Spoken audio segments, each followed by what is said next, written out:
video is broadcast on Mark Levin Show channel. Thank you for listening. Please subscribe to the channel. He's here. He's here. Now, broadcasting from the underground command post, deep in the bowels of a hidden bunker, somewhere under the brick and steel of a nondescript building, we've once again made contact with our leader, Mark Levin. Hello, everybody. Mark Levin here. Our number, 877-381-3811, 877-381-3811. You know, it must be wonderful writing at the Weekly Standard or David French at National Review, or being Mitch McConnell and being so many of the establishment Republicans. And it must be wonderful knowing the facts and knowing the truth and then beating your chest about your superior morality to people who are trying to sort these things out about this Senate race in Alabama, about the Washington Post, about the allegations, about the timing, and all the rest. This isn't so easy. It's not so easy for the people of Alabama. It's not so easy for a lot of people. I'm glad it's easy for these other folks, most of whom live inside the Beltway and write about others. And so I'm glad they're able to resolve this so quickly. And I don't think it's a coincidence that so many of them have despised Roy Moore from day one. The people of Alabama get to decide this. The people of Alabama will decide this. But there are people trying to intervene and prevent the people from Alabama deciding this. In a sense, the people of Alabama are the judge and the jury in this case. Not legally, but politically. Not op-ed writers, not editorial page writers, not senators from other states. Not even senators or a senator from that state. The people of Alabama will decide if they believe or if they don't.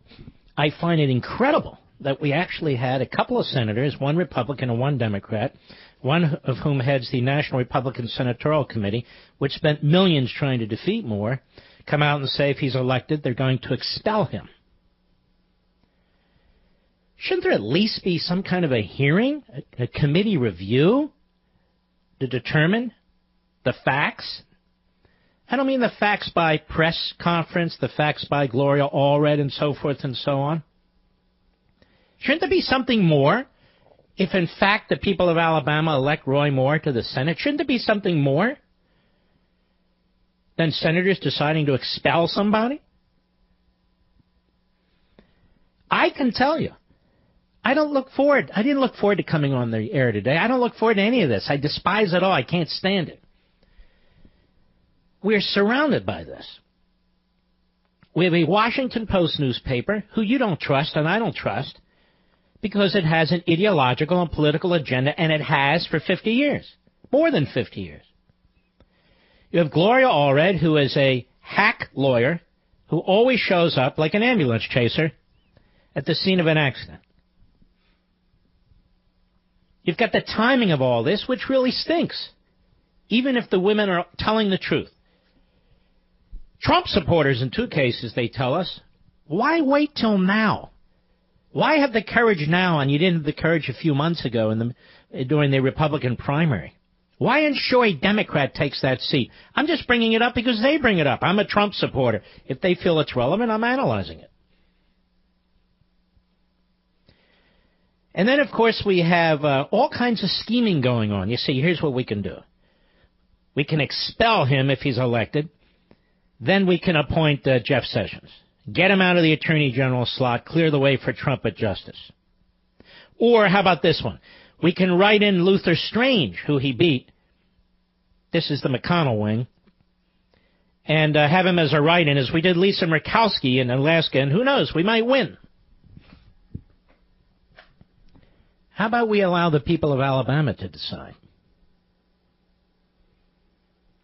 And how can you say in advance that you're going to expel somebody from the Senate if they're elected when you don't have all the evidence or facts?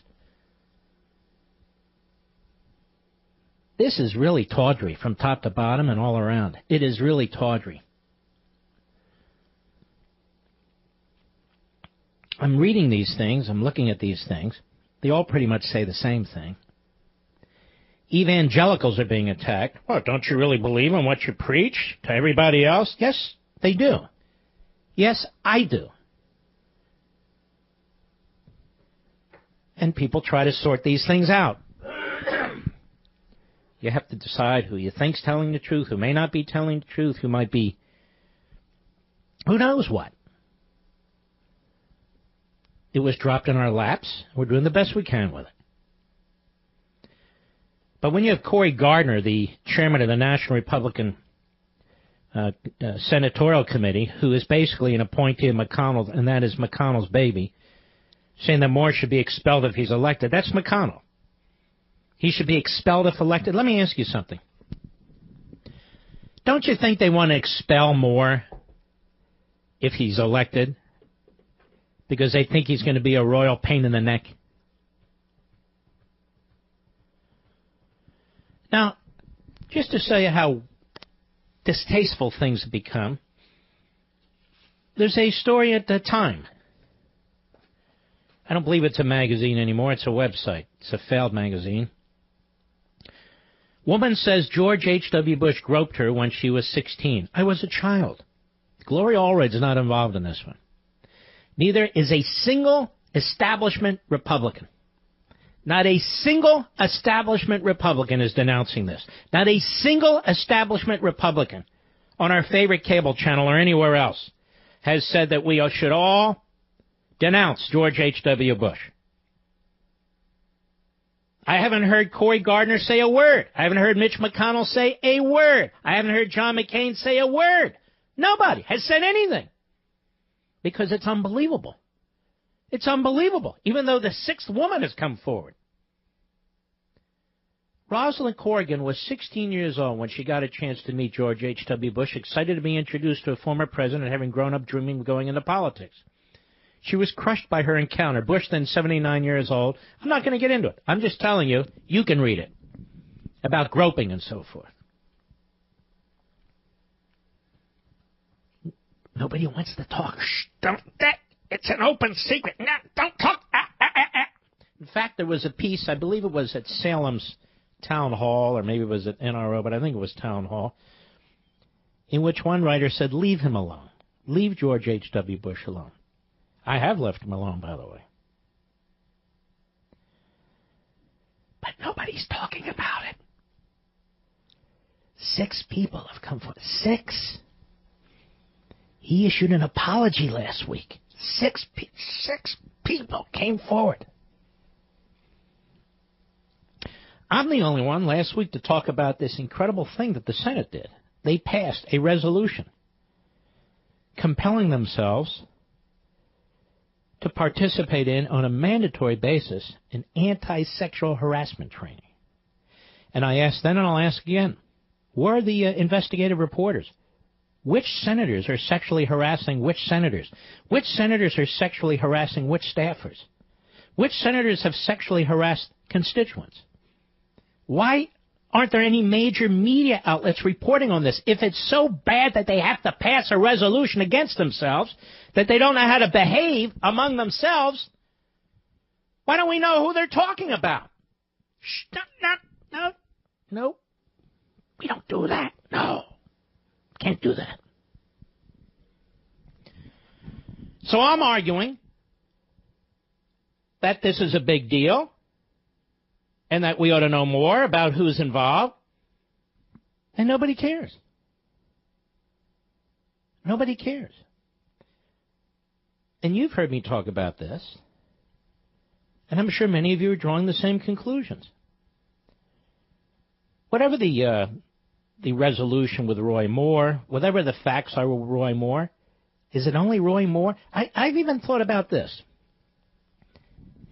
Is there no sexual harassment whatsoever, and has there been no sexual harassment whatsoever at CNN? Is that even possible? With hundreds and hundreds and hundreds of employees, and over the past 25 years, really, employees come, employees go, thousands of employees. You hear nothing. Zero. It's all at Fox, but nothing at CNN. How about MSNBC? Oh, Halpern, we heard about him. How about anybody else? That's it? How about on the networks' news programs or news sites? CBS, ABC, NBC. Nothing? Nothing whatsoever? Zero? And yet, these same people tell us, this sexual harassment is an epidemic. It's an epidemic, and somehow virtually every other news outlet avoids the epidemic. Is that possible? Is it true? Is there any sexual harassment that's going on or has gone on at the New York Times or the Washington Post? Not that I'm aware of. Have you seen any reports on that? Who reports on the reporters? Mark, you're ducking the Roy Moore stuff. I'm not ducking anything. I'm explaining it as best as I can comprehend it all. It's not my world. I don't live like this. I find it outrageous that we have senators talking about expelling somebody if he's elected to the United States Senate, and the only information they have is the information they have in the media. That's the only information they have. No testimony under oath. Nothing. Nothing. Terrorists at Guantanamo Bay get better treatment. And there's Gloria Allred. I knew she'd show up eventually. And you do scratch your head, don't you? The man's been alive for over 70 years. The man's been in politics for, 40 years? The man has been an evangelical Christian. The man has fought battles with establishment Republicans, with the federal courts, over the Ten Commandments, among other things. It's amazing how in less than a week, there's a completely different portrait being painted starting at the Washington Post. And what's interesting about some of these writers and some of these news outlets, pseudo-conservative as they are, particularly on the left too, within 24 hours they had their hatchets out. Within 24 hours they had their knives out. As a matter of fact, so did Mitch McConnell. It was almost immediate. And I'm not the only one who noticed this. I am not the only one who noticed this. Here's Chuck Todd, of all people, on Meet the Depressed. This Sunday. Cut 4, go. Is Mitch McConnell, the way he's been, this clearly felt almost orchestrated. The minute, within an hour this came out, many of the McConnell allies came out and said he's got to go. Sounds like Mitch McConnell has decided it's worse if Roy Moore wins. Yeah, exactly. Now, am I supposed to accuse Chuck Todd of being a misogynist, of making excuses, of being immoral, a man of a fake faith and fake religion? No, he's making an obvious point, a point I made a few days earlier. And you and I are all supposed to pretend none of this is going on. And if we want to digest it all and process it all, and we're not immediately genuflecting to these demands and groupthink, there's something wrong with us. No, there's nothing wrong with us. I'll be right back. Mark Levin.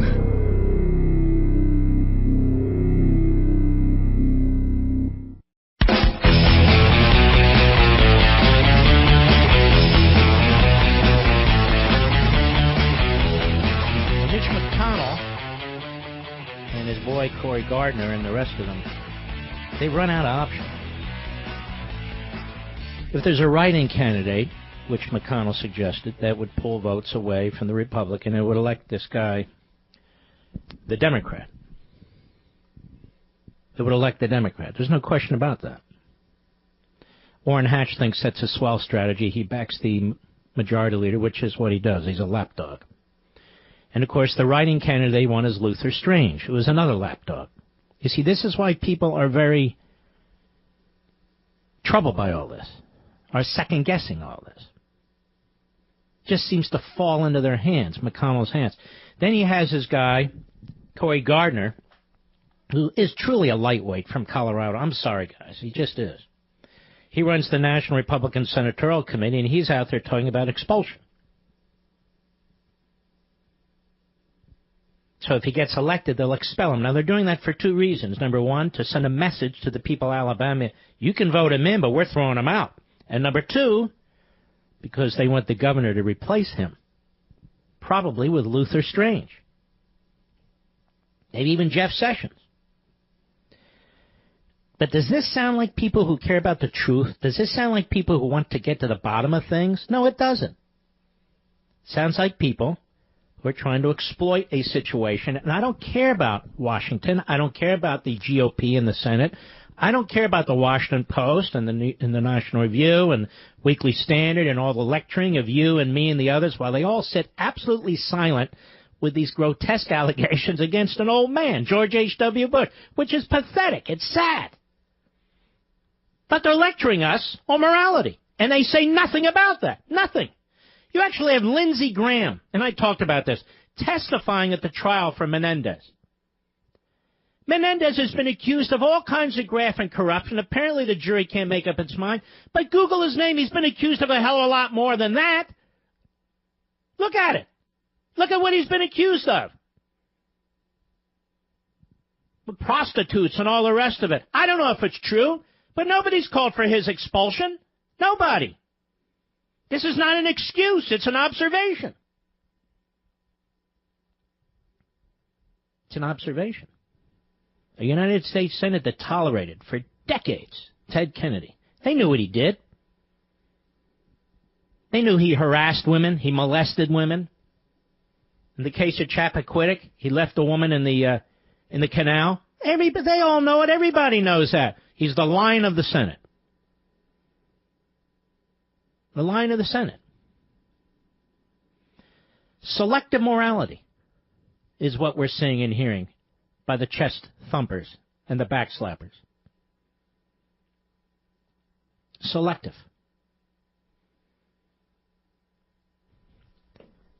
If they find Roy Moore, the allegations, without anything more, so repugnant that they want him expelled, they want him dropped, and so forth and so on, why haven't they said the same thing about Menendez?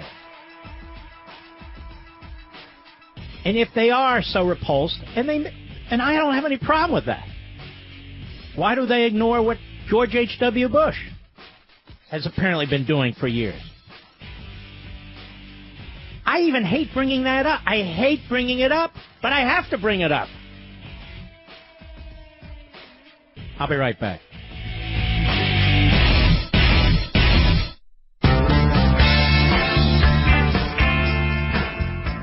Levin, the champion of liberty and true conservatism. Call Mark now, 877-381-3811. Now notice, by the way, the Republicans in the Senate, the Republican establishment, their surrogate media, notice who they're not mentioning. They're not mentioning Mo Brooks. They're not saying, let's get behind a Mo Brooks write-in. They're not saying, if Roy Moore would just drop out, we back Mo Brooks. No. Can't have Mo Brooks either. Why? Because Mo Brooks is a solid conservative who would vote against McConnell as majority leader in the Senate. So notice they don't bring up Mo Brooks. The Republicans want Luther Strange, or they want somebody they can control. That's what they want. That's what they're about. They're so appalled by the allegations. Are they kidding me? These are the same senators who had to vote for a resolution to control themselves from sexual harassment activity? It's bizarre. It's absolutely bizarre.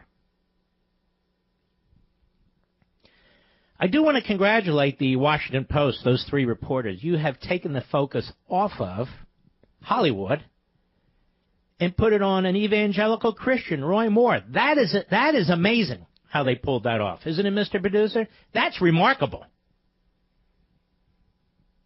That's incredible.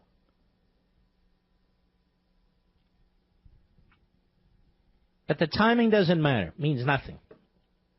Either you join in or there's something wrong with you. It's that simple. I don't know the facts in this case. I've been a lawyer too long to draw conclusions from this sort of thing. When you look at the Harvey Weinstein situation, it's not hard to draw conclusions from that. It really isn't. He didn't spend a lifetime fighting for the Ten Commandments, fighting for social conservatism, fighting the establishment in Hollywood, blah, blah, blah. He is Hollywood.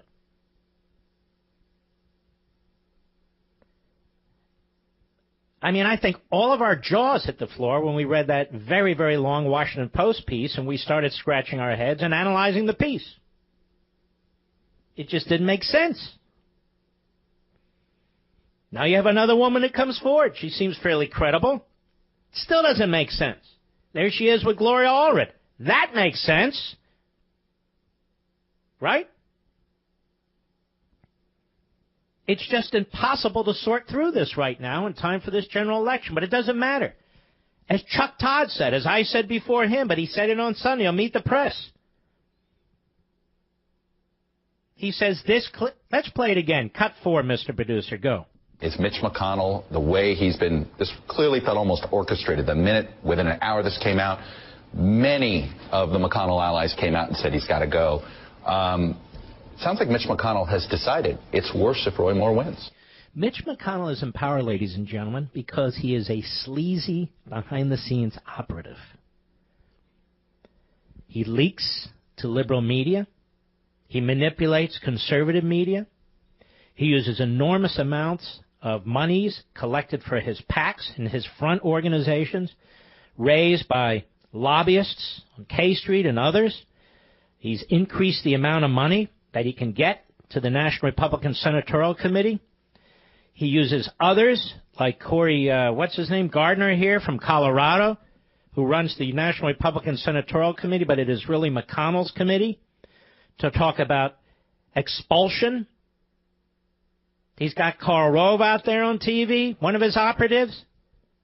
All this stuff goes on behind the scenes while you're hard at work during the day. And I'm still wondering how this story came to be. Oh, we heard about it when we were in Alabama. And it is obvious to me. It is obvious to me that they will help elect a Democrat if they have to, for the reasons I said early on.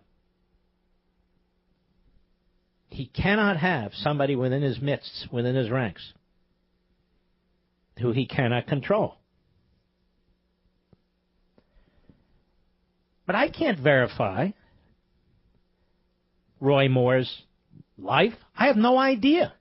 None whatsoever. And so you have to draw judgment. It is the people of Alabama. I am not a citizen of Alabama. I do not reside in Alabama. It is the wonderful people of Alabama, and they are wonderful people. They're going to make this decision. They're going to decide. Not Mitch McConnell, not Cory Gardner, not the Washington Post, and not all the chest bangers and leg thumpers. But they're pushing this Luther Strange now. Not Mo Brooks. Not Mo Brooks. See, they reveal themselves in their own way, too, don't they? I think they do. We're not going to spend all day on this because it doesn't deserve it. Don, Silt, Colorado, the great KGLN, go. Hey, thanks for the nudge. I called because of what you were talking about with Cory Gardner. I called his office this afternoon and told him flat out that if he's primaried, I will vote for his opponent, and if he's in the general, I will not vote for him. Mm-hmm. Well, that's the way it's going to have to work because the only thing these people understand is voting. Yeah, and the only thing these people understand. All right, my friend, appreciate your call. Vic, Los Angeles, California, on the Mark Levin app. Go. Mark, thank you for continuing on with your quests. I love you. I was listening to Stewart this morning, and Napolitano was on, the judge, and he said that he cannot be expelled. Once he's elected by the people, there's nothing he can really do according to the Constitution. I think he's right, the judge, by the way. Right, because he said... Anyway, go ahead. He said if he committed a crime, it'd have to be while he was a senator, not. Well, it would be a very interesting case, wouldn't it? Because you have a new Supreme Court, and I happen to agree with him, but I don't know if the Supreme Court would agree with us. It would depend, but I think that's correct because he's been elected. Well, And they can't just deny the people of Alabama their selection. Well, yeah, but the judge said he did read that Supreme Court ruling when he seen all of this, and he went back and read it, and he says... Well, what did I just say? There's a new Supreme Court, right? Yes, correct, yes. And I don't know how they would decide it. Oh, you mean put the test again? I see. Right. They could say it's a political question. The prior court was wrong, and we're not getting involved in it. Or they could say the prior court was wrong, and we're taking a different position. I have no idea, neither does he. Mm-hmm. Select the morality again. Here we go. But I do agree, if you look at judicial precedent, he's right. Okay. But let me ask you a question then. So why would Cory Gardner, on behalf of Mitch McConnell, say, well, if he's elected, then we'll expel him? They know the same Supreme Court case the rest of us know. So why would he say that? Because they're trying to railroad the people into Alabama. They do not want them to make an independent, objective decision on their own. They're telling them what they want them to do. But here's the other thing I don't understand. Well, what do they want them to do? Vote for the Democrat? You know, Mark, you know what I really believe? I believe that they're willing to sacrifice almost anyone. They hate him so much that and I don't think there's going to be a tax plan, personally. I really don't. They don't want to help him. Well, I got news for you. If it's the House or Senate tax plan, I don't want a tax plan. We agree. Because these guys are nuts. They want to slash taxes for corporations. I don't have a problem with that. But then they want to recover revenue on the backs of individual taxpayers. And they can talk about, oh, look at this. You're going to get a lower tax rate while they're taking away state and local property tax deductions and state and local income tax deductions, and they're trying to limit interest rate. Now, you got to read through this, everybody. You got to read through this. They talk about this being the greatest tax cut in American history. That is a flat-out lie. They're creating a new, higher tax rate. You know what that means? Less jobs. That's what that means, because if people are giving more money to Uncle Sam, they're going to spend less money and invest less money. That's what they're going to do. Yeah, that's 100% correct. All right, my brother. Thank you, Vic. I appreciate it. Let's continue. Lee, Washington, D.C., the great WMAL. Go. Good evening, Mark. Yes, I think this tax plan here, this is a good example of how Mitch McConnell looks out for themselves. And I tell you, I'm incensed about this. They're trying to take away the decision that the people of Alabama are going to make to represent themselves. This Senate does not belong to Mitch McConnell, and this is what I almost think that he's behind this. You know, my gut is that he's involved with this somehow, but this Senate does not belong to him, and that Senate seat does not belong to him. And my 2 points, I hope Roy Moore was not involved with any of this, but I hope at the same time that the people of Alabama go out and I hope they do the right thing. McConnell said, I think the people of Alabama get to decide this. Mitch McConnell, Cory Gardner, the Washington Post, certain writers for certain news outlets, they don't get to decide this.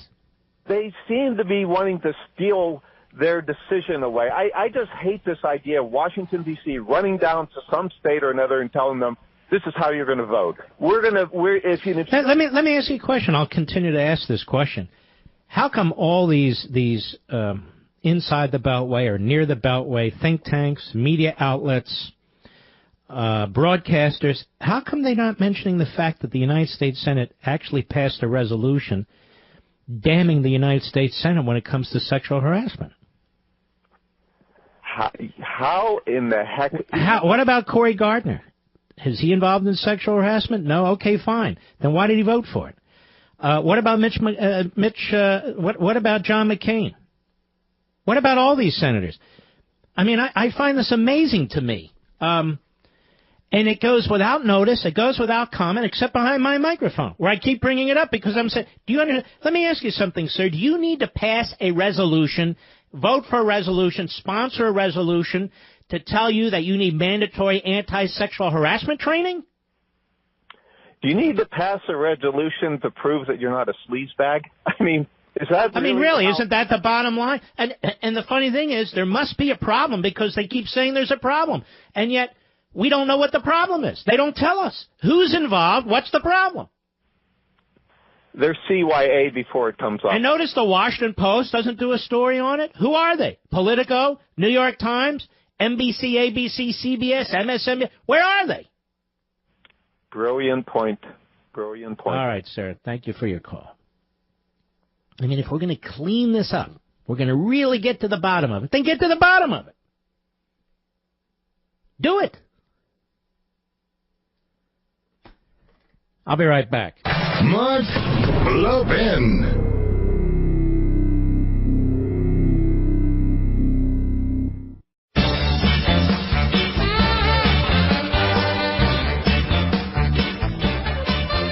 Wow, Thanksgiving is a little over a week away. Do you believe that? I can't wait. Are you worried everyone will notice your under-eye bags and droopy eyelids that just keep getting worse? Introducing the brand new Genicel Eye Lift for tighter, brighter, younger-looking eyes. Now here's Mary from Fort Collins, Colorado. I don't believe everything I hear. So I tried this eye lift on my right eye. The next day at work, everybody said my right eye looked better. I couldn't believe it. So ladies and gentlemen, Chamonix's best sale of the year just got better. Until Thanksgiving, so it's soon, order Genicel treatment for bags and puffiness and get the brand new Genicel Eyelid Lift absolutely free. And for results in 12 hours, the Genicel Immediate Effects is also free. Call 800-SKIN-604, 800-SKIN-604, or go to Genicel.com. Plus, call in the next 20 minutes and you'll also get the Esotique RF Collagen Builder and the Deep Firming Serum absolutely free with your order. That's 800-SKIN-604. That's 4 bestsellers free with your order while supplies last. So hurry. Call 800-SKIN-604, 800-SKIN-604, or go to Genicel.com. Let me give you an example of how the media cover the media. This is from CNN, Oliver Darcy. I don't know Oliver Darcy. He has contacted me several times wanting to meet with me, and I haven't met with him. I have no idea what he looks like. I guess I could Google it. And he does an entire story here. He talks about Breitbart deploying 2 reporters and talks about Sean Hannity's coverage and Rush Limbaugh's coverage, which, of course, raises the question, do they have reporters covering liberal media, liberal outlets, liberal talk show hosts, and how they cover events? If so, I'm not familiar with it over there at CNN. But here's what Oliver Darcy writes of me. Mark Levin, a top conservative talk show host, took a similar approach when reacting to the Post story, saying it's impossible to judge the facts before the election. Wow, that's controversial. He then chose to zero in on the Post's credibility and question the timing of such a report. Well, that's just common sense. I would think any journalist would too. He quotes me, "Are we to believe these Washington Post reporters just happened to hear about this? They went to Alabama from some of his supporters, and now they were just able to draw the truth out of these women, particularly the former 14-year-old who's now 53 years old? Is that what we are to believe?" Levin asked on his radio program last week. The newspaper that endorsed the Democrat already? That's what's going on? Levin was referring to the Post editorial board's endorsement of Moore's Democratic rival. He, however, failed to note that the newspaper's newsroom functions independently of the editorial board. It's owned by the same person. The managing editor is the managing editor of the entire newspaper, and I know they pretend they have this wall between the two, but they really don't. They all talk to each other, don't they? I assume they all read each other's pages. But none of that matters. I actually said a whole lot more than this, Oliver. A whole lot more. And you chose to ignore it. You can go back and listen to it. We save these. We archive these. That is my show on marklevinshow.com, our radio website. I also pointed out that I thought opposition research was behind this, that it was very odd that it would come up after 38 years and no local reporters would have known about it, no local campaigns would have known about it, but it comes out now after the Republican primary. Don't you find that odd, Oliver Darcy? You're a journalist. Don't you find that weird? It's very weird. And if they would dig a little bit further, they'd learn a little bit more, but they're not going to. They're not going to do it. This didn't just fall into the lap of a reporter for the Washington Post who happened to be covering Roy Moore's supporters, who would have fallen into somebody's lap a hell of a long time ago. And not only that, as I pointed out, the original writing in the Washington Post, it didn't even make any sense. That somebody told them about multiple teenagers. But the teenagers didn't know each other. As adults, they didn't know each other. Who would this someone be? Someone knew the names of all the women, the identities of all the women, but the women didn't know each other. That smells of opposition research. I don't know if I'm right or wrong. But CNN and Oliver, they're free to go dig into it. They're the reporters. I'm not a reporter. But they're not going to. Instead, they want to slap the right. Right-wing media aim to cast doubt on more sexual misconduct allegations. And this is supposed to be a news organization, CNN. It's not a news organization. They don't write this stuff about liberals. They don't write this stuff about liberals. Where are the allegations against Menendez, by the way? But, I mean, they don't write this about, they're monitoring liberal media, liberal outlets. In fact, in this piece, they're defending liberal media, the Washington Post. It is a knee-jerk reaction. No questions whatsoever about the timing. In fact, if you ask about the timing, there's something wrong with you. Now, this doesn't get to the issue of the veracity of the allegations or the veracity of the defense against the allegations. And I didn't say it did. But I did say the timing of this is very, very strange, and it really is. All right, we're going to discuss other things, too, as soon as I return. I'll be right back.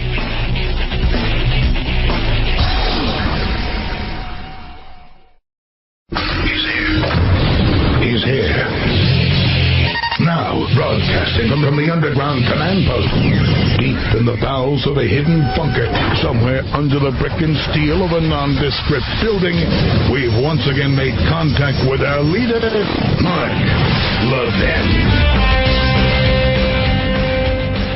Hello, everybody. Mark Levin here. Our number, 877-381-3811, 877-381-3811. Let me show you how this works. It's very, very ugly out there. Very, very vicious out there. I haven't defended anyone or attacked anyone, have I, Mr. Producer? I've just tried to analyze this. Almost like a juror, if you will. But here is an opinion piece by the media columnist for the Washington Post, of all places, Margaret Sullivan. Here's the headline of the piece. The ugly echo chamber of Hannity and Breitbart is why women wait so long to report abuse. So Hannity and Breitbart is why women wait so long to report abuse. And what happens is the lib media, even within a single newspaper, or you see the guy at CNN, and they just start unleashing their hordes, unleashing. If you don't line up and you don't get, and you don't get this right from their perspective, then you must favor pedophilia. You must favor 32-year-old guys dating 14-year-olds. You must favor abusing women. You must not want women to come forward. It's just such devious, evil, diabolical lying and propaganda. And the same liberal media outlets for decades protected Hollywood. For decades protected Ted Kennedy. Even today, protect men and women on Capitol Hill who are predators. Obviously, they just had to pass a resolution against sexual harassment among themselves. They sought to protect Bill Clinton for years with despite the rape allegation. They trashed Juanita Broderick. They trashed Kathleen Willey. They trashed Paula Jones, and I can go on down the list. Remember? They held up Hillary Clinton as a paragon of womanhood, even though she led the war room trashing these women. We don't need lectures from liberals. We don't need lectures from liberal media outlets about how to treat women. The vast majority of us, the overwhelming majority of us, with our mothers, sisters, wives, daughters, we know how to treat women. Unlike members of the Senate, we don't need an anti-sexual harassment training course. But that's the way it works. And Margaret Sullivan writes, Lee Korfman mustered her courage. Although reluctant to go public with what she says happened to her at age 14, at the hands of Roy Moore, she decided it was important to tell her story. So Margaret Sullivan has made up her mind. She's the judge. She's the jury. That's fine. I'm just pointing it out. Am I allowed to point that out, Margaret? I have prayed over this, Kaufman told the Washington Post. So here you have a Post opinion writer defending the Post news area. Right, Oliver? Just want to make sure you see that. All I know is that I can't sit back and let this continue. Let him continue without the mask being removed. But that's not what happened. The Post found her. She didn't come forward. She and 3 other women decided that the voters of Alabama had a right to know about the former Alabama Supreme Court judge who, after winning the Republican primary, appeared to be headed for a U.S. Senate seat. That's not what happened. They didn't decide this. The Washington Post decided to reveal them and to contact them. That's what the Post story said. Let's go on, though. Their reward for this public-spirited bravery? To be smeared as liars. To be the objects of vicious criticism about their private lives, their marriages, divorces, and bankruptcies. And to be described as political tools of the Democratic Party. Kaufman, now a 53-year-old customer service representative, says she voted for Republican candidates in the last 3 presidential elections. Yes, but Ms. Gibson is a Democrat operative. But again, Sullivan doesn't want us to discuss that. You're not allowed to know. And if you do know, you must hate women. You must be trying to trash these people. You must not want them to come forward. That's preposterous. This incident happened almost 40 years ago, goes the outraged refrain. Why are these women only coming forward now? Well, I think that's a good question. Here's a better question, she says. Why would any other woman, seeing what's happened in the past week, ever come forward again? Well, there's a lot of people coming forward, Ms. Sullivan, throughout Hollywood. Maybe you're not keeping track. Maybe you failed to keep track. Are there any women at the Washington Post that are afraid to come forward? Ms. Sullivan, do you happen to know if there's any sexual harassment at the Washington Post? I'm not saying there is. I don't know. Or is it the only workplace in America, according to the left, where there isn't any? How about on Capitol Hill, which is just a few miles from where you write, Ms. Sullivan, at the Washington Post Corporation? They just passed a resolution condemning themselves to training because of apparently their epidemic of sexual harassment. Let's go on. To be the objects of vicious criticism about their private lives, their marriages, divorces, and bankruptcies. This incident happened almost... Okay, read that. She says, here's a better question, read that. This is exactly why women wait 40 years, says Gretchen Carlson, the former Fox News host who sued her longtime boss, Roger Ailes, for sexual harassment. You know, I have to say, if some piece of crap laid a hand on my wife, 40 years, she would slug them in 4 seconds. And she would tell me and the whole world.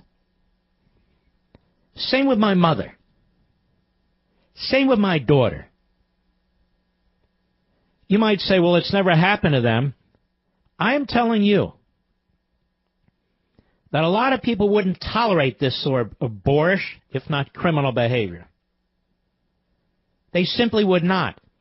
And our EEOC and other federal, state, local offices that look into these matters are loaded with complaints. They're filled with complaints where women, and in some cases, men come forward and complain about sexual harassment on the job. It does happen, and it is reported in many, many, many, many cases. So I want to point out that, too. Carlson was responding not just to what Moore himself had said. You know, I feel for Gretchen Carlson. I really do. They settled with her and so forth and so on. But I don't go to Gretchen Carlson for advice on this stuff. She knows about as much of what took place or didn't take place with Moore and these ladies as I do and you do. So why is she an expert on this? What does she know? I knew nothing about her situation. I know nothing about the situation involving these ladies. I know nothing about the situation involving Moore. It's dropped into our lap, and we're asked to believe. And some of us are saying, I need to understand. I need to work it through. I need to process it. It goes on. Breitbart also gleefully claimed last week that it outscooped the Post by publishing Moore's denial before the story itself was published. It doesn't take an investigative reporting team to figure out who tipped them, given that Moore has been asked by the Post for his response to its reporting so that it could be included in the story. I see. So it's okay that Margaret Sullivan of the Post want to know who tipped off Breitbart. But if you want to know who tipped off the Washington Post, then obviously you're against women. What did the Breitbart reporters find in Alabama, she writes? Virtually nothing, but that didn't keep the media company, headed by former Trump strategist, perpetual bomb-thrower, and Moore booster Stephen K. Bannon. Boy, that's a mouthful, Margaret. I guess we could say the Washington Post. The Democrats supporting Doug Jones, left-wing bomb-throwing newspaper headed by Bezos. From publishing screaming headlines like this one, mother of Roy Moore accuser, Washington Post reporter convinced my daughter to go public. Well, isn't that true? Isn't that true? Isn't that what the story said? That she didn't want to come forward? She didn't come forward, but the Washington Post contacted her? She did not go to them. They called her, Kaufman's mother, Nancy Wells, told Breitbart. Were we meant to recoil in horror, I guess, she writes, as how Post journalists committed treasonous acts of journalism? Nobody said you committed treasonous acts of journalism. Nobody said you committed journalism at all. This isn't journalism. You heard about it. Remember, your reporter heard about it. They didn't dig it up. They heard about it. Yes, they persuaded their sources to go on the record, sometimes making the case that there is a greater good to be served. Oh, now we know a little bit more from the opinion pages and Margaret Sullivan. That wasn't in the original story, that the reporters told them, the women, that there was a greater good to be served by coming public, by going public. Let me go on. I don't have time to read the whole thing. Let's see where it gets to Hannity here. Nor was Breitbart alone in its eager victim blaming. Was there victim blaming? People are trying to figure out who the victims are. Fox News' Sean Hannity brought the network's legal analyst, Mercedes Colwin, on his show to blast women who accuse powerful men, saying that they mostly do it for money. There are victims of predators, Hannity allowed, having given Moore's denials plenty of airtime and emphasizing their supposedly consensual nature. Very few and far between, Colwin retorted. Oh, that must mean Hannity is a misogynist who trashes women. Right? Isn't that what we're supposed to believe, Ms. Sullivan? And WBMA in Birmingham sent a reporter out to talk to local people, coming back with the news that they didn't believe the women's accounts. Well, they must all be creepy, too. Then bringing the trashing full circle. Where is the trashing? Is this the evidence of the trashing? This is the trashing? Let me tell you, I can't speak for everyone because I don't speak to them and I haven't read everything that everybody said. But aren't these ladies being treated with respect as they should be? I think they are. They certainly are by me. I haven't heard anybody going out and trashing the women. They're raising questions. They're raising questions about timing. They're questioning the facts of the Washington Post report. Is somebody being trashed here? Who? By whom? Then bringing the trashing full circle, Breitbart offered the Sinclair-owned megaphone. What does Sinclair have to do with it? It is a conservative broadcaster who owns a... You know what, Ms. Sullivan? You're a buffoon. You're a clown and you're a fool. And you're very devious the way that you write. You truly are an ignoramus. Using your, you'll hate this, your Joe McCarthy tactics. Breitbart offered the Sinclair-owned station a megaphone with this headline, Alabama ABC affiliate can't find one voter who believes Washington Post report about Roy Moore in a Man on the Street segment. So what? So what?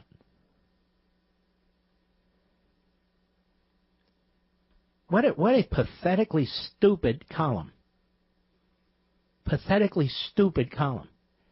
Will you go out of your way to try and muster an argument, very poorly so, I might add, to trash Hannity and Breitbart on this? I don't agree with everything Breitbart writes. I don't even see everything Breitbart writes. But I'm looking at what you wrote, Ms. Sullivan, and it's pathetic. I don't see the smears. I don't see the women being shown disrespect. I see people trying to get information to try and draw conclusions. You're not the only media outlet, you know. We're all supposed to line up behind you and your editorial page and your 3 reporters. Well, we want to think for ourselves. But even more importantly, the people of Alabama get to think for themselves. The people of Alabama get to make this decision. Not you, Margaret Sullivan, not your editorial page, and not your reporters who just happen to hear about this. All 4 women who never met each other, didn't know each other when they were teenagers or as adults. Your reporters heard, or a reporter heard, about the 4 women from somebody when the 4 women never heard about each other. The thing is still very strange to me. Now, I would say this, and Margaret Sullivan does not say this in her media columnist piece. If there are women at the Washington Post who believe they've been sexually harassed or sexually abused, you should come forward. Margaret Sullivan and I agree on this. You should come forward and tell your stories.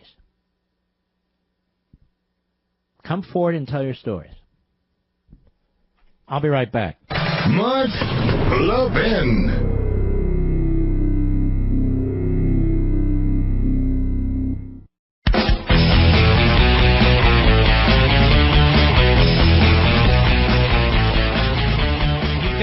The Washington Post, who's trying to smear Matt Drudge in the Drudge Report by claiming, in essence, that he's a propagandist for the Russians when Drudge links to far more Washington Post stories than he's ever linked to most other sites. You've got Media Matters, which is a front group for the left and Democrats, which is, again, trying to take out Sean Hannity, trying to boycott his advertisers, insisting that Fox fire him. He is the highest-rated host on any news channel on cable, beating regularly Rachel Maddow. So they're doing MSNBC and Rachel Maddow's bidding. They're doing the Democrat Party's bidding and the left's bidding, and they're a tax-exempt, nonprofit charitable organization. So in one day, you have Margaret Sullivan, whose op-ed I read, which is incoherent, but a hit job. You've got the same Washington Post trying to smear Matt Drudge, and then of course you have Media Matters, which is the opposition research arm for the mainstream liberal media, I guess it is, the big lib media, feeding them information and leading boycotts and censorship campaigns, and trying like hell to take out Sean Hannity, demanding that Fox fire Sean Hannity. For what? For what? So this is the totalitarian mindset that we're dealing with. They don't want to engage in a battle of ideas. They don't want to engage on matters of principle. And they're aided, by the way, by the Never-Trumpers at the Weekly Standard and the neo-Never-Trumpers at other sites, who have completely abandoned their principles,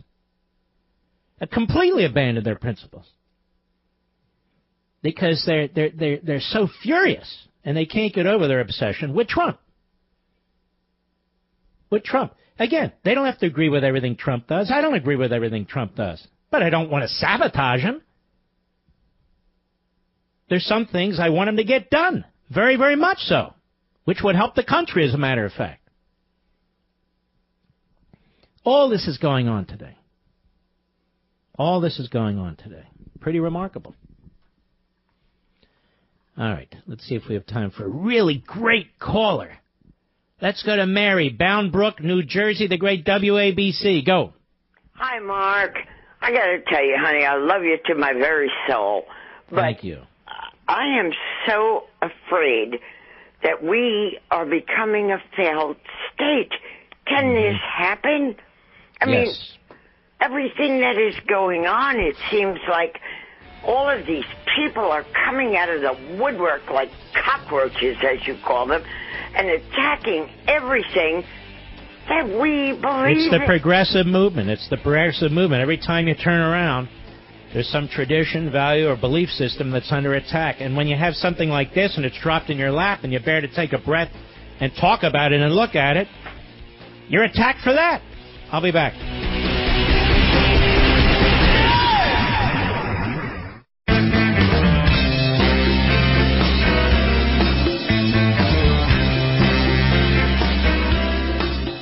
The voice of sanity in an insane world.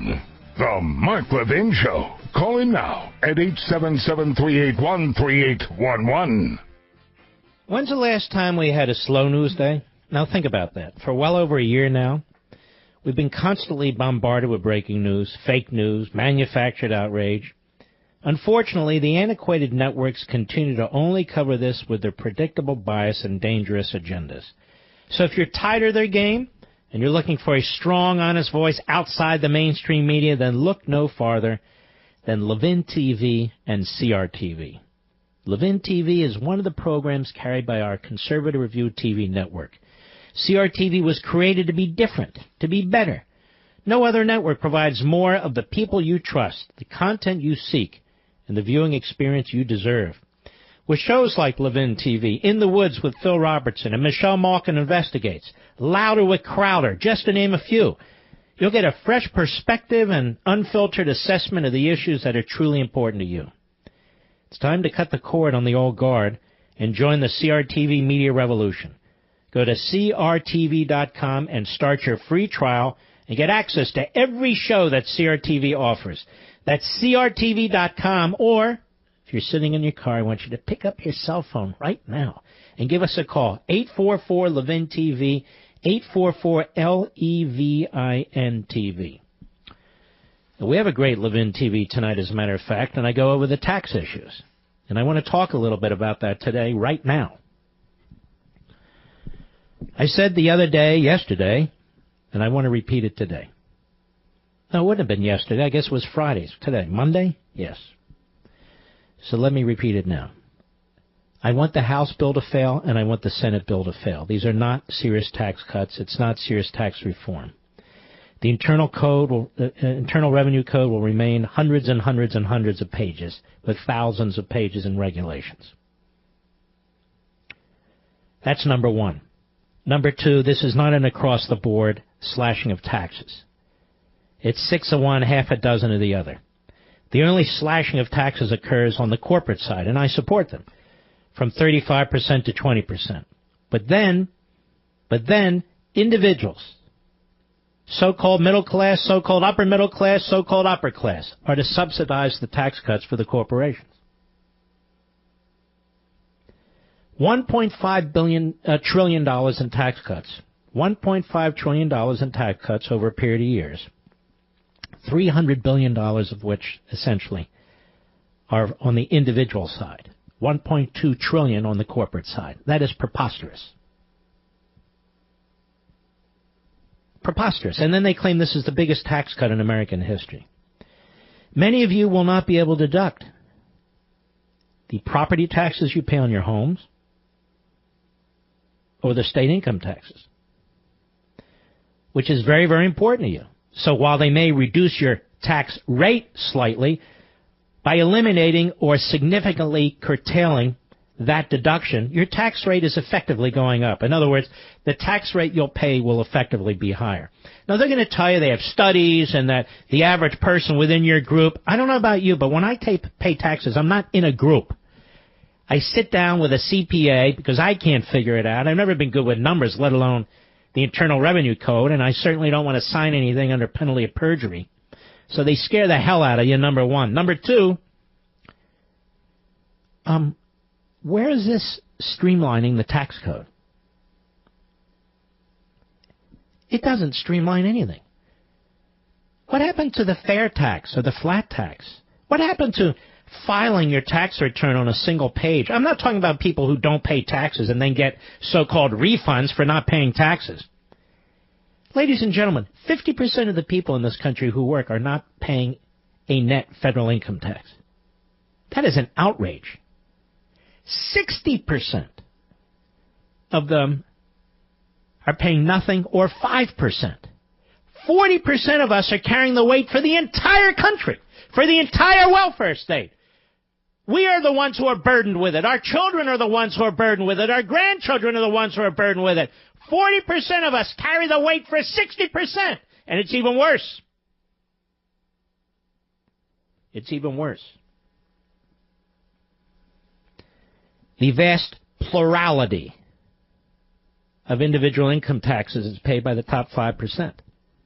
Many of you may say, well, that's not me. I'm not that. Many of you are in the top 5%. You may not know it, but you are. They have skewed these groupings and categories. They've used language to deceive you. Oh, I'm in the middle class. Actually, many of you are not in the middle class anymore. Many of you are not. And so we're told this is the biggest tax cut in American history. They're creating a new top rate. They're creating a new top rate of 45.6%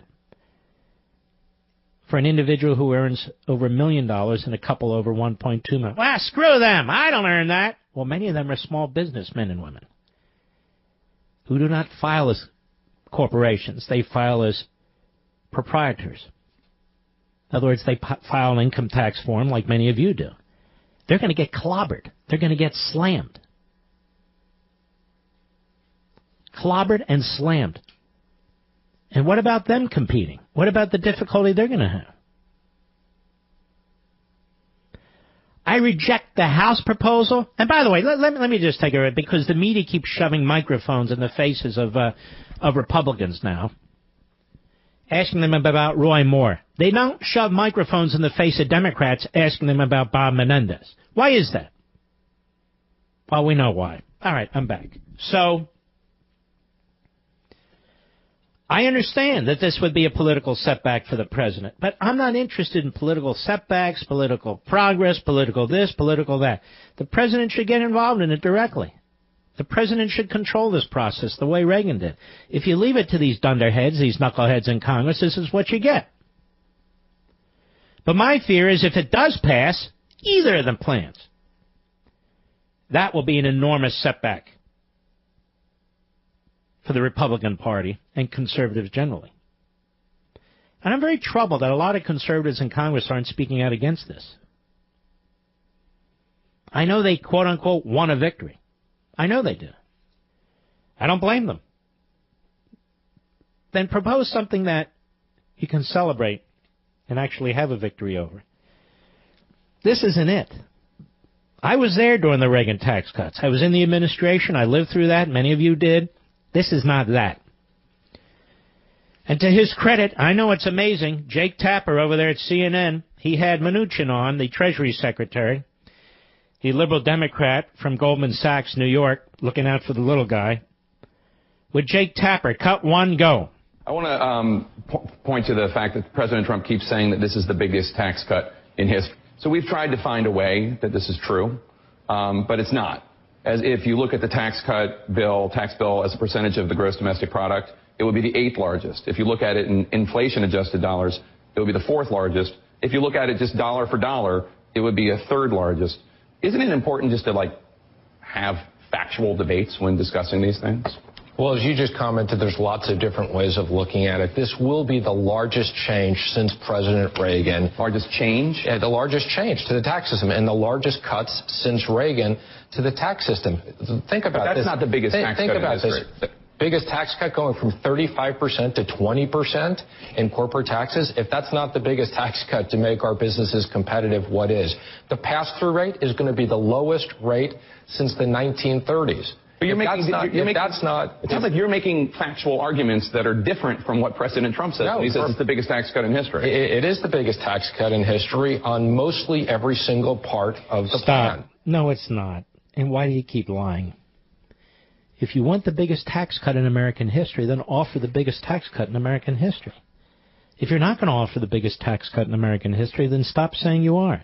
You're creating a top bracket of 45.6%. And when you add in 3.8% on the Obamacare tax, Ladies and gentlemen, that's 50% on some of our fellow citizens. That's not good. Even if you're a class warfare warrior, even if you're jealous of other people, that's not good. Under Republicans in the House and Senate and a Republican president, you're actually going to kick the top rate to really 50% when you throw in the Obamacare tax. And if those people live in blue states, not by choice, but this is where they were raised, this is where their business are, this is where their homes are, or we're going to punish them because they have the unfortunate circumstance of living under blue dictatorships, if you will. No, that's not the way a tax code's supposed to work. It's not about states and groups. It's about individuals. And I'll tell you something else, ladies and gentlemen. The purpose of taxes. What is the purpose? The purpose of taxes is to fund the legitimate activities of the federal government, which are supposed to be constitutional activities. And yet, right now, the purpose of taxes is to fund whatever the government wants to do. That is, you and I are being taxed, those of us who actually pay taxes, you and I are being taxed to fund the progressive agenda. I mean, in addition to the constitutional aspects, we're being asked to fund a hell of a lot more. You and I are funding an ideology. Redistribution of wealth, stick it to the rich, stick it to this, give it to that. That's all progressive BS. So much of what you earn, which is confiscated by the government, doesn't go to the military, doesn't go to roads and bridges, doesn't go to the FBI and all the rest of it. It goes to somebody else. Through some department, through some program, and winds up in their bank accounts. They didn't earn it. Their family didn't earn it. And I'm talking about well beyond helping people to get a leg up. I'm talking about endlessly funding them day in and day out, year in and year out, decade in and decade out. It's the redistribution model. We're going broke doing it. You and I are paying enormous taxes for it. So we never have that debate, which is why I keep saying, notice we never discuss what to cut in the government. Never. So Jake Tapper was as good as he gets to that point. But he didn't add the other point. You're raising taxes. Why aren't you cutting spending? You're slashing taxes for corporations, but you're raising taxes on people who own homes. And I don't know about you, ladies and gentlemen, but certainly over the years when I've purchased a home, a residence, you look at the entire layout. You look at, okay, what's my mortgage? What's the interest? What's the property taxes? And then you look at the net. All right, I deduct this and I deduct that. Okay, I can afford the home. If all of a sudden they're going to say the interest is limited and you can't deduct the property tax, and by the way, if you pay a state income tax, you can't deduct that and all, they're going to kill the housing market. They're certainly going to hurt it, and they're certainly going to hurt many of you. Yes, but you're in this group. Not in any group. I paid my mortgage. I pay my taxes. This isn't a group event. So you better pay attention to this. You better pay attention. This is very important. And I'm taking the position, I don't care what position anybody else takes, that these proposals need to be killed. It's better to have the tax system we have, which is a disaster, than to have one that's a double disaster. I'll be right back. Mark Levin.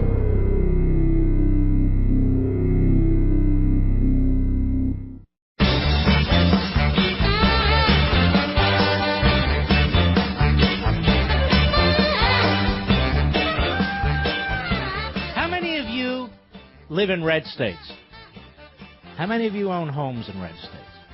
How many of you have mortgages in red states? How many of you pay interest on your mortgage in red states? How many of you pay property taxes in red states? How many of you pay sales tax, state income taxes in red states? This thing, we're not going to subsidize the blue states. I don't know about you, ladies and gentlemen, but my property taxes on my home in Florida are much higher than my property taxes on my home in Virginia. And Florida is a nominally red state. But again, this is the propaganda that Washington is blowing at you right now. The point is we're dealing with individuals.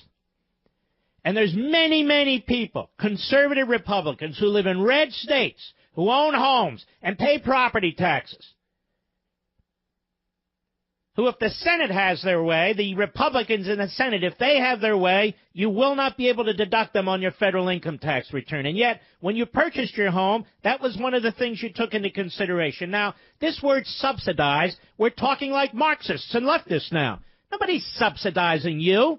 That money is your money. It just means you'll pay a little less to the federal government. And this is my point from point one, which is the point of taxation is to fund the legitimate activities of the federal government, not to redistribute wealth, not to support the progressive ideology. And this is what most of our money goes towards. Most of our money doesn't go to the military. Most of our money doesn't go to federal highways. Most of our money goes to a massive welfare state and redistribution of wealth. The progressive enterprise. And my God, if you have a couple deductions like property taxes, oh, we're subsidizing you in the blue states. No, you're not subsidizing anybody. That's the money that belongs to the people who actually make this country work. Moreover, people in red states own homes, too. People in red states pay property taxes, too. Look how we get caught up in their propaganda. I refuse to. It ain't going to happen here. No way. Both these bills, in a word, suck. But don't worry, Mark. They haven't actually come to a conclusion yet on what they're doing. Oh, then we should wait till they do? Then it's too late. Then it's too late. You know, my fellow patriots, you've heard me talk about AMAC, the Association of Mature American Citizens, and their conservative efforts on the Hill. But did you know that AMAC is also your resource for all things Medicare? Now that the Medicare annual election period is here, it's the perfect time to visit AMAC's website at www.amac.us. If you're searching for a Medicare plan that meets your needs, AMAC's Senior Resources Network is a great place to start. With access to multiple A-rated insurance companies, AMAC is able to deliver to you choices. More than that, AMAC has knowledgeable, licensed agents who will take the time to answer all your questions, explain your options, and help you choose a plan that suits your individual needs. Personalized Medicare guidance from licensed certified professionals, plus the ability to choose what's right for you, another reason why AMAC is better. Don't wait. The Medicare annual election period runs through December 7th. Then it's over. Speak to a trusted, licensed AMAC agent to discuss your personal needs. Learn more at www.amac.us. That's www.amac.us. Susan, Atlanta, Georgia, on the Mark Levin app. Go. Thanks for taking my call. I'm convinced that Republicans, especially the rhinos, do not want the majority because when they have the majority, they have to actually do something. They would prefer to sit back and eat their caviar, go to their parties, earn their salaries, and say, oh, we can't do anything because we don't have the majority. Where are term limits? We need term limits. That's the only thing that will fix this. Well, guess what? You can't get term limits through statutes, the Supreme Court ruled. You need to have a constitutional amendment. And I can assure you, you're not going to get two-thirds of House members and two-thirds of Senate members to propose a term limits amendment to the states that are ratified by three-fourths of the legislatures or convention. The only way, listen, country, the only way you can get term limits is through a convention of states meeting under Article 5. That's how you get term limits. All right, Susan, I appreciate your call very much. Wow, 2 hours are gone already? Man, oh, Manischewitz, we got one big, powerful hour left, and I'll be right back.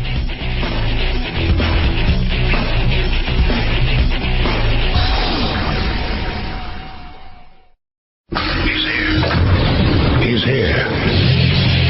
Now, broadcasting from the underground command post, deep in the bowels of a hidden bunker, somewhere under the brick and steel of a nondescript building, we've once again made contact with our leader, Mark Levin. Hello, everybody. Mark Levin here. Our number, 877-381-3811, 877-381-3811. Now, let me show you, as a factual matter, how Democrats react when one of their own is under the gun. When one of their own has been indicted on multiple federal criminal charges. I'm not saying Senator Menendez is guilty. A jury's going to decide, and right now the jury's deadlocked, which means he could be tried again if that's how it stays. Of course, he's being tried in a Democrat county with, well, I won't get into all that. But that said, he's accused of selling political and legislative favors in exchange for vacation trips, gifts, valuable gifts, and on and on and on for decades. Man has been indicted. The man's on trial. The Democrats say he needs to get out. These are very, very credible accusations by very, very credible prosecutors. Multiple accusations, multiple charges over a period of time. All kinds of evidence. He needs to get out. And if he won't get out, we should expel him. Has Cory Gardner said that Menendez should be expelled? No. Has Mitch McConnell said he should resign or be expelled? No. Lindsey Graham? Lindsey Graham testified on behalf of Menendez at his trial. He was a character witness. So is Cory Booker. Chris Van Hollen was elected to the Senate recently, was a House member of long standing. He's a leftist from a very leftist area of Maryland. And Chris Wallace, to his credit, put the question to him yesterday. Cut 9, go. As long as we're talking about allegations, a jury in New Jersey is right now considering not allegations but charges of political corruption against Democratic Senator Bob Menendez.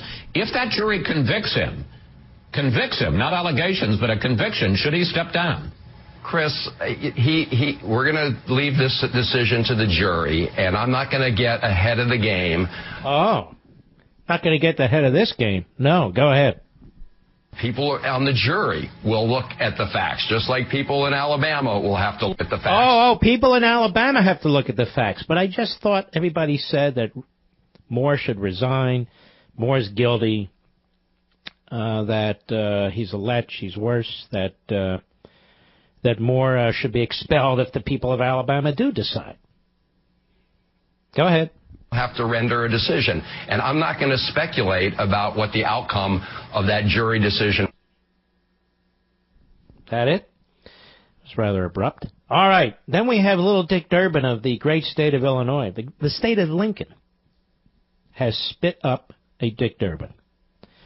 And he was on CNN yesterday, and Jake Tapper. That's 2, Jake. That's good. Put the question to Durbin. Cut 10, go. If your colleague, Senator Bob Menendez, New Jersey Democrat, is convicted on the corruption charges, he's on trial right now, the jury is still deliberating, will you vote to expel him?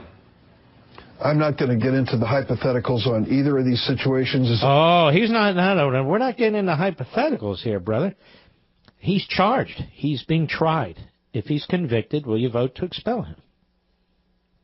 Simple question and a non-answer. Go ahead. Several steps removed. I'm hopeful that when all is said and done, that Bob Menendez will be returning to the Senate representing the state of New Jersey. Well, why are you hopeful? What if he's guilty? See what I mean? This is how the Democrats protect their own.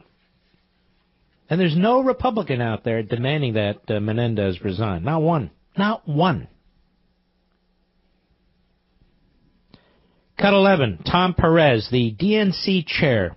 He's a rather loathsome individual. He was on ABC's This Week with Martha Raddatz. Cut 11, go. I'm going to very quickly say, in corruption charge of the trial of New Jersey Senator Bob Menendez, if he is found guilty, do you think he should? Well, we'll wait and see what happens. The jury has not spoken yet. Oh, let's just, hey, look, slow down. We got to wait and see what happens here. Let's not jump to conclusions here. I mean, the man's indicted, isn't that it? I'm not saying that he's guilty, but he's indicted. Shouldn't he step down based on that alone? No, you don't understand. Due process. What do you think, this is Alabama? No. This is New Jersey. All's well and good here. Let's just let the system work. Let the jury decide. What about in Alabama? Let the people decide. No, they don't get to decide. We get to decide. Go ahead. But should he resign if he's... Well, again, the jury has not spoken yet, so I don't like to answer what-if questions. Oh, what-if questions? Of course you do answer what-if questions all the time. Yes, you do ask what-if questions. And I know they ask what-if questions all the time. Oh, yes.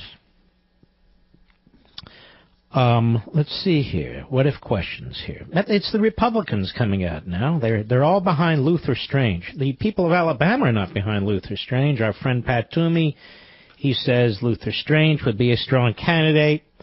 Mitch McConnell thinks Luther Strange would be a strong candidate. When Mitch McConnell speaks, Orrin Hatch is there to catches every syllable. He agrees. Luther Strange would be good. Luther Strange. This is why so many people, including in Alabama, are repulsed by this whole thing. They don't bring up Mo Brooks. What about Mo Brooks? No, because Brooks says he would vote against McConnell to be the leader of the Republican Party. Well, we can't have him. It's our buddy Luther Strange. He was rejected. Hey, he's our guy. Luther's a good guy. He's a good guy. Now, of course, Luther was caught up in all kinds of ethics issues involving a former governor. There was some question about what he did with the former governor in order to get the position of the United States Senate. Lots of questions asked, but you know, that's okay. Those accusations are illegitimate. And besides, the Washington Post won't bring them up, so it's okay. That's okay. Luther's our man. If he can't do it, no one can. Pathetic. It's all pathetic. I want to get to this issue. I've never discussed football so often on this show over the last year or so. This guy, Roger Goodell. I'm sorry, I'm with Jerry Jones strongly on this. This Roger Goodell needs to go. He's a disaster. You know what this guy's demanding? You probably heard it today or read it today. Have you seen this, Mr. Producer? He wants $49.5 million a year. He wants lifetime use of a private jet and lifetime health care coverage because he knows and we know Obamacare is killing health care. So he wants these billionaire owners to pay for his health care and his family the rest of the time. And these details are leaking out. This guy has now made about $200 million as commissioner. I want you to think about that. And soon it'll be $250 million. As commissioner of the National Football League, which is dying in part thanks to him. Thanks to him, this jerk. We in the football community, you know, our community. Remember that? Remember that press event? The community. Community. And so this guy wants a private jet for the rest of his life. He wants lifetime health insurance for his family and him. And he wants $49.5 million a year. Worth every penny, don't you think? And in my view, he ought to have his ass kicked right out of the NFL. Well, here's a piece in the New York Post. NFL owners discuss nuclear option to banish Jerry Jones. As tensions continue to mount over the NFL commissioner's contract extension, some of Jones's fellow billionaire owners have had enough of the sideshow antics and have reportedly looked into the so-called nuclear option, in which the polarizing 75-year-old could forfeit his beloved Cowboys franchise. I'm going to tell you this. If these liberal owners, like Jeff Lurie, I don't know if he's behind it, but jerks like him, and I'm an Eagles fan, and he's the owner of the Eagles. I can't stand this guy. He's a big lib. Huge lib. And there's a handful of these goofball libs in the NFL, of course. Like I say, I've met and know the Washington Redskins owner, Dan Snyder. He's a patriot. He's a patriot. I don't mean a patriot, New England Patriots. I mean a patriot. But this guy, Lurie, sorry, Philly, I'm from Philly. What a complete schmuck. There, I said it. Anyway, so Jerry Jones is standing up to this, you see. He's not allowed to. He's polarizing. An insider tells Pro Football Talk multiple owners have conversed about the possibility, which is highlighted in Article 7 of the NFL's Constitution and bylaws, of taking his team away from him if he doesn't shut up and sit down. You know what you should do, Jerry? Take a knee. That's right. Say, hey, I get free speech around here, too. Matter of fact, I'm an owner. Through the extreme Plan B would likely result in years or decades of lawsuits upon lawsuits. The possibility of Jones losing his prize franchise, which he's owned since 1989, is the result of his speculated involvement in the public bashing of the NFL through Papa John's CEO John Schnatter. The league sponsored pizza makers since 2010 ripped NFL leadership for its handling of the national anthem protest, blaming declining ratings for decreased sales. Well, that happens to be true. So what they're trying to do now is threaten Jones and silence Jones, because he's one of a handful of owners who actually makes sense. I'm going to tell you, the rest of the NFL owners are going to be sending you and me a signal if they extend this idiot Goodell's contract. 49.5. Here, I'll make a deal. You want to hear this, Mr. Producer? I'll do it for $20 million a year. And I don't need a private jet, and I'll take care of my own health care. I'll do it for $20 million a year. $20 million a year for 5 years. That's all. That's all. $20 million a year for 5 years. What's that, $100 million? Okay, $100 million. Even with the new tax brackets and all the rest, I can live on that. I can live on that. This guy wants $50 million. What did I say? $20 million. I'll take $20 million a year. And you know what? I'll do a job 1,000 times better than this guy. 1,000 times better than, and I'll start watching football again, too. What do you think of that? What do you think of that? And I would know how to deal with the players' union. Oh, yes, I would. Yes, I would. So there, the offers are out there. I'll be right back. Mark Levin.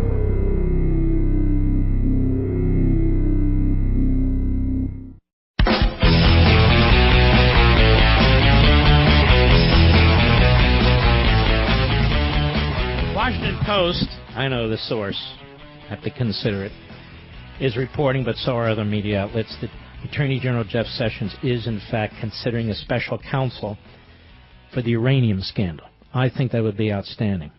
If we're going to have special counsel, then let's have special counsel. And among other things, that special counsel must have, as part of its portfolio, the investigation of former FBI Director Mueller and his role, former FBI Director Comey and his role, former Obama administration intelligence officials, that will be, among others, Brennan and Clapper, to see what roles, if any, they had. And, of course, Hillary Clinton and Eric Holder goes to the highest levels of the Obama administration. And when you're talking about the transfer 20% of the control of America's uranium and giving it to a Putin front state-run Russian company, that is the biggest sellout of America in American history. And I know this is very complicated for the liberal media. Very complicated for the Washington Compost, the New York Slimes, the Constipated News Network, and MSLSD. I understand they want to ignore this story. But it's big news, whether they think so or not. Let's hope that happens under these circumstances. They want special counsel? Let's give them special counsel.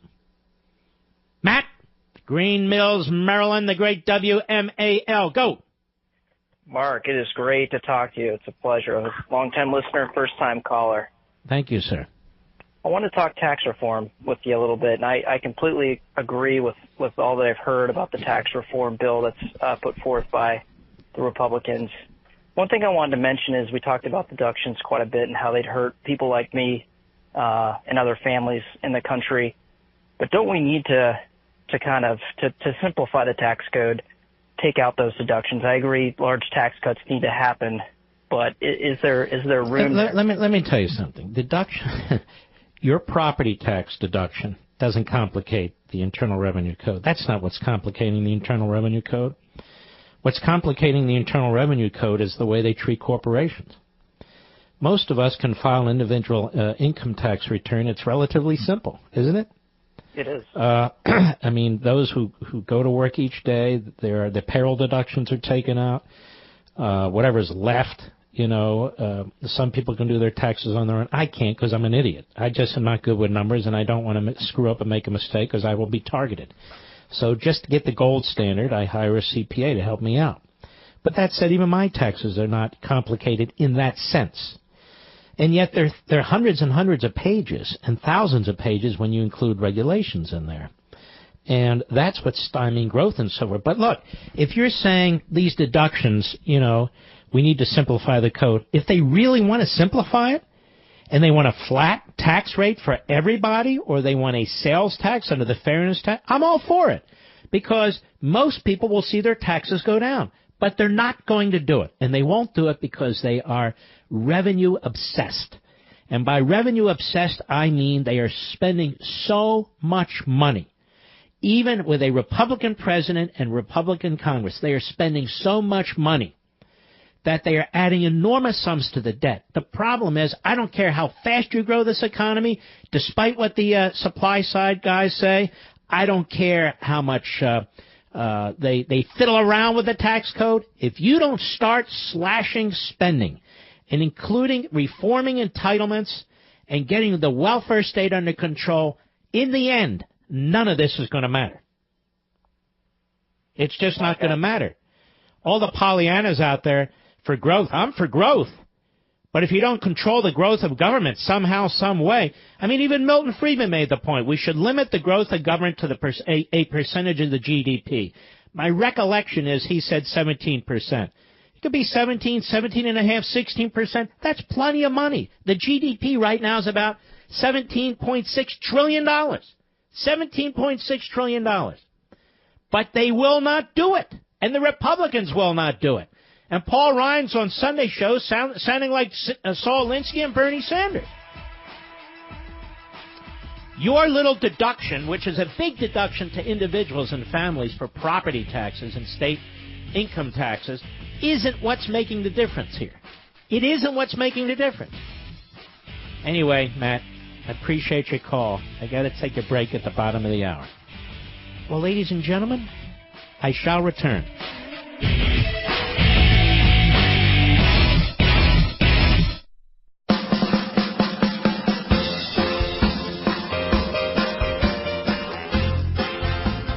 Yes, it's true that Mark Levin is the fastest growing radio show in America. The Mark Levin Show is on at 877-381-3811. You know, guys, if your workplace is business casual, a Yale study found that simply dressing a level up earned you greater respect and success at work. Bottom line, smart guys are dressing for success by upgrading their business dress and business casual wardrobes. And setting the trend for guys who want to punch up their style without breaking the bank is a British shirt company, Charles Tyrwhitt. When you arrive in a CT shirt, when you arrive to work, client meeting or holiday party, you look completely put together. These are the best shirts on the market. I have several of them in my closet, and I want you to try them too. Check out this deal that I got for you. One CT shirt normally costs $100, right? But right now you'll get 3 shirts for just $99. That's 60% off. The holidays are here. This is the perfect time to do it. And CT shirts come with free delivery, a 6-month quality guarantee, free returns. $99 gets you 3 amazing CT shirts, but you need to hurry. Go to ctshirts.com/Levin. ctshirts.com/Levin. That's ctshirts.com. 3 shirts, $99. Free delivery, a 6-month quality guarantee, and free returns. Don't wait till the last minute. Thanksgiving's almost here. The holidays are coming. It's a great gift for your boyfriend, your husband, your father, your grandfather, your uncle, or for yourself. I think it's a great shirt. I have several of them. They're really, really comfortable, and they're beautiful. They're beautiful. ctshirts.com/Levin. Levin. Let's go to the caller, shall we? Dana, Iowa City, Iowa, Sirius Satellite, go. Hey, I just want to mention that if this tax plan goes through, the truck drivers going to really hurt too because of all the deductions that we rely on, like the per diem, the being able to take our medical, everything. It's going to end up making the truck driver pay taxes, where a lot of the truck drivers will end up finding a different profession, and America will stop in that way, you know. I don't think it's a good deal, especially for the truck drivers. You're the second truck driver who's called me about this. And I believe that's correct. You see, these have intended and unintended consequences. If they would just slash taxes across the board and give everybody real, effective rate relief, lower rates, if they're not going to do a flat tax or the fair tax. This is the way you do it. As I say, as Reagan did it, which was the greatest, most broad-based tax cut in American history. All right, my friend, I appreciate your call very much. There is breaking news, ladies and gentlemen, and here it is. It's from the Daily Caller. There we go. Citing the New York Slimes. Chuck Ross. John Podesta. John Podesta was the campaign chairman for Hillary Rotten Clinton. Met with Fusion GPS founder after Trump dossier was published. Here we go. Clinton campaign chairman John Podesta met with the founder of the opposition research firm behind the Trump dossier just after the dirty document was published earlier this year, according to a new report in the New York Slimes. The revelation is significant because Podesta, a longtime Democratic operative, recently told the Senate Intelligence Committee that he did not know who paid for the research firm Fusion GPS to produce the dossier which BuzzFeed published on January 10. Now let's take a step back. The general counsel of the Hillary for Clinton campaign was the bagman, the go-between, the lawyer who got the funding, his law firm, he and his law firm, from the Hillary Clinton campaign and the DNC. He made the payments. He retained Fusion GPS. Now we know John Podesta, the campaign chairman of the Hillary Clinton for President Committee. Yes, he met afterwards with the opposition research founder after the Trump dossier was published earlier this year. The revelation is significant because Podesta is this longtime Democratic operative. An associate of Podesta's told the New York Slimes that he met with Glenn Simpson, the founding partner of Fusion GPS, to compare notes about Russia's meddling in the election. Podesta's associate told the New York Slimes that Simpson of Fusion GPS was considering whether his firm should continue its investigation of Trump's alleged ties to Russia. The Times report does not say whether Podesta and Simpson discussed the Clinton campaign's involvement in the dossier project. Well, I would add this. Why wouldn't they? It'd be rather strange if they didn't. It's reported last month that Perkins Coie, I know it's Coie, but I don't care, the law firm that represented the Clinton campaign and DNC, hired Fusion GPS in April 2016 to investigate Trump. Fusion hired former British spy Christopher Steele that June to investigate Trump's activities in Russia. And it goes on. Now, I have said, ladies and gentlemen, over and over again, what's at the bottom of this? What's at the bottom of this is that the Hillary Clinton campaign and the DNC used this bagman, Mark Elias, this lawyer who worked for this law firm, to retain Fusion GPS. It, in turn, retained the former British spy, the M6, whatever it is, the spy, Christopher Steele, who worked with Kremlin operatives to produce this 35-page smear job on Trump. And it is believed by me and others, as I said to you weeks and weeks and weeks ago, that that document served, if not the primary source, a source in triggering the FBI investigation of Trump World, including, I believe, requests from the FISA court judge for a warrant, a secret warrant, to wiretap, that is, to surveil the Trump world, aspects of the Trump world, individuals in the Trump world. If this is true, you understand what I'm saying and what I've been saying since March. That means a presidential candidate from the opposition party of the president in charge of the administration, Obama, will have used the instrumentalities of federal law enforcement to surveil, to spy on, if you will, the Republican candidate for president of the United States. This is a big deal. And I understand the louts, the thugs, the buffoons in the media wish to dismiss this. They're busy in Alabama right now. You understand, and I understand that that's exactly what they are. This guy Stetler from CNN, fat little doughboy, ignoramus. And there's so many of them. So many of them. We're going to stay on this as we've stayed on this for months and months and months and months. I think we have here, if not the greatest scandal, one of the greatest scandals in American history, along with the uranium scandal.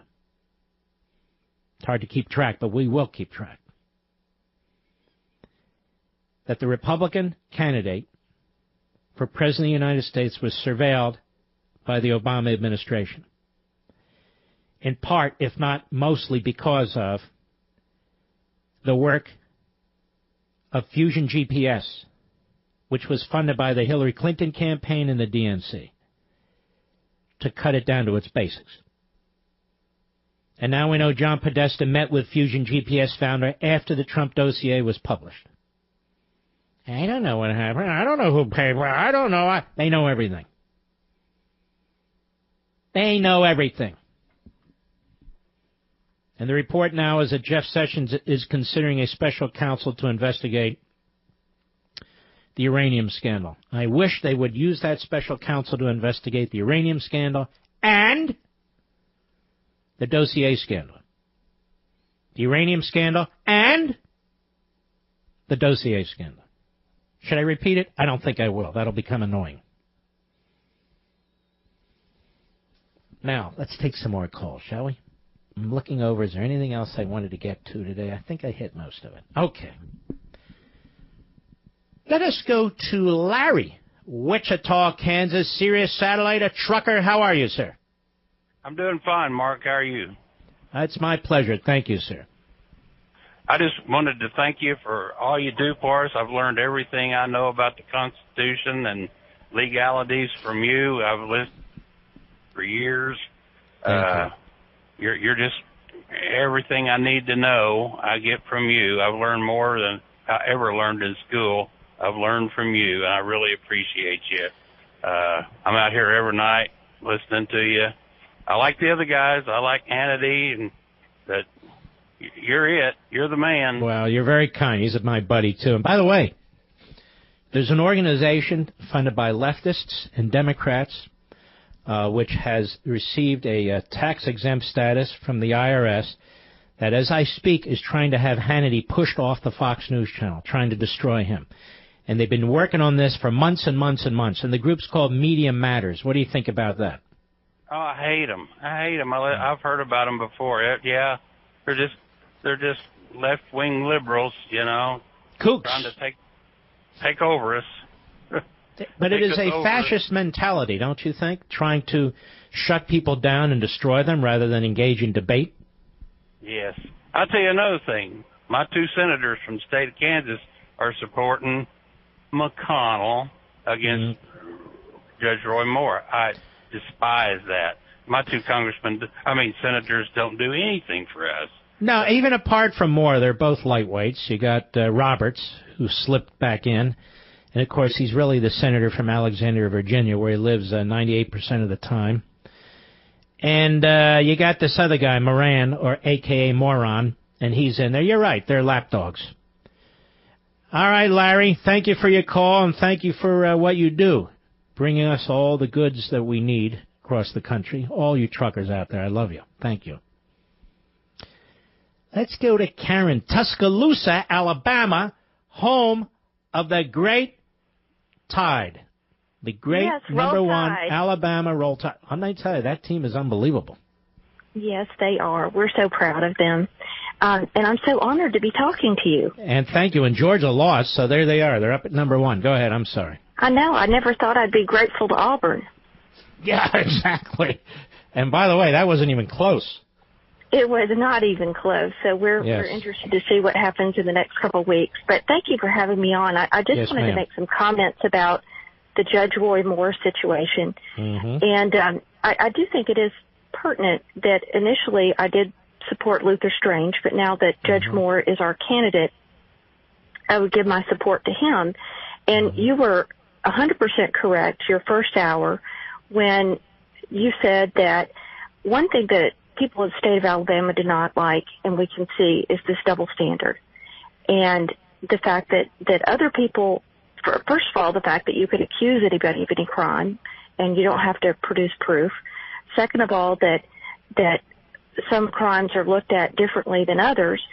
And the fact that the people in the state of Alabama are being looked at differently or in a poor way because we believe that somebody should actually have due process just tends to make folks here even more angry.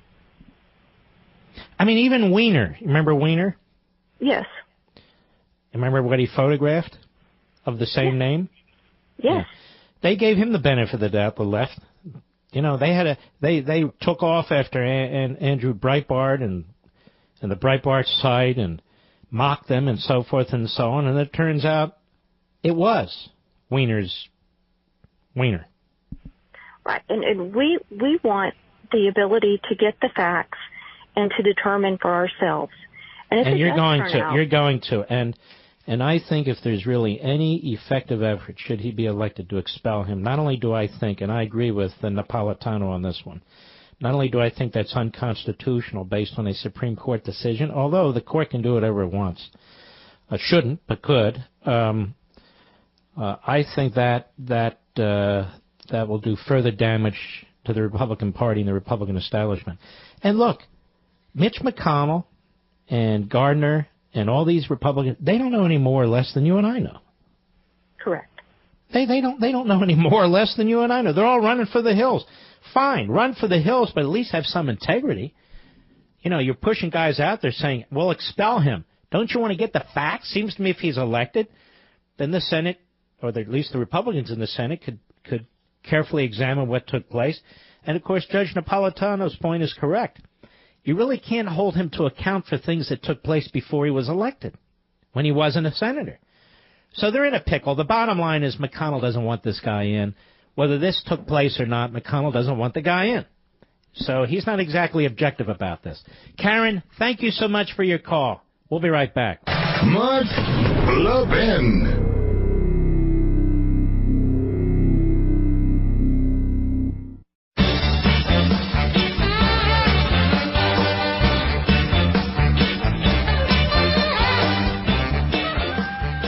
Shopping online has its pluses, but also comes with risks, you know. With the holidays fast approaching, here's some tips to keep your identity and financial information safe. Always use a secure internet connection rather than vulnerable hotspots. Shop on sites with secure payment methods like credit cards or gift cards. Create strong passwords. Be wary of deals that are too good to be true. And finally, avoid phony shopping apps. Identity fraud costs Americans $16 billion just in 2016. If you're only monitoring your credit, your identity can still be stolen in ways you may not detect. Thieves could sell your information on the dark web or get an online payday loan in your name. LifeLock detects a wide range of identity threats. If they detect your information, they'll send you an alert. No one can prevent all identity theft or monitor all transactions at all businesses. But LifeLock, the best. Go to LifeLock.com, LifeLock.com, or call 1-800-LifeLock, 1-800-LifeLock. In either case, make sure you use promo code Levin, that's Levin. That way you get 10% off your LifeLock membership. Again, that's 1-800-LifeLock or LifeLock.com, promo code Levin, Levin. Save 10% right now. The show goes awfully fast. Now, of course, I'm the host. But do you know what's funny? I've always been a professional radio listener. How many years have I said that, Mr. Producer? 15 years I've said I'm kind of a professional host, but I'm more a professional radio listener. Have you seen these ads about professional football watchers now? Do you know what I'm talking about? These professional fans. Which one is it? It's one of the cable companies does it, I think. Are you a professional? Yes, Frank's a professional football fan. I'm going, geez, where have I heard that before? No offense. No offense. Nathan, Colorado Springs, Colorado, the great KVOR. Go. Hey, Mark. Hey, first off, I want to say this. My wife always wonders why I listen to you. And she's like, well, they're always did you tell yelling. Her? No, did and I tell her? She's like, I tell her, you know what? It's good to have somebody else speak strongly about what I believe because I don't have as big an audience, and it's good to have somebody else speak strongly and intelligently for what I believe in, because I can't talk to more than 5 or 10 people about what I think. Well, Nathan, I want you to call tomorrow, but tell your wife the ingredients for the show's success is simple. Brilliance. Matched with passion. That's all. It's that simple. Nathan, thank you, my brother, and we salute all you heroes out there, okay? See you on Levin TV in 2 minutes. I'll see you right here on the radio tomorrow. God bless you.